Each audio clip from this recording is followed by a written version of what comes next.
I didn't meet God in a fancy church. I met God sitting on the couch in Richmond, Virginia.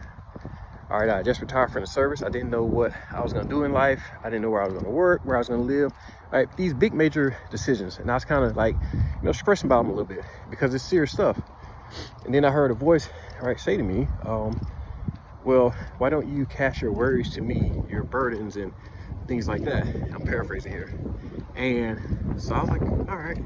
So I submitted, I did. I said, well, you can have it. All right.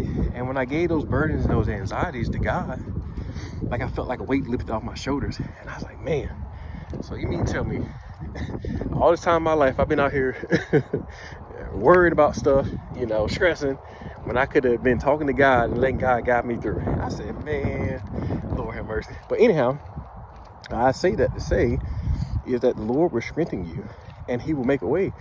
I'm not saying it's going to be perfect. And what I mean by perfect is you're not going to go through some things. You're going to go through some things. It's just life. But the thing about it is when God's your source, you'll never fail. You see what I'm saying? Now, I want to leave with this verse, Matthew 6:33. And it says, seek ye first the kingdom of God and his righteousness. All right, so you like to forget that part. And his righteousness.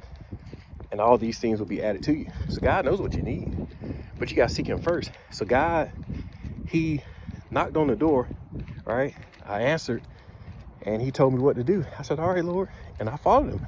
And he strengthened me up, man. He's taught me things. He's gave me dreams, visions,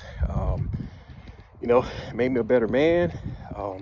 Not only that, like he taught me his word. I learned about who he was, who the son was, and now like I teach Sunday school, so it's like, man, like the Lord strengthened me.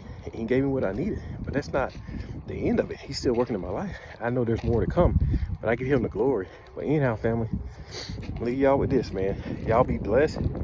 Y'all be encouraged. Don't be out here worrying about things. Give it to God. Call on God, plead to God, cry to God.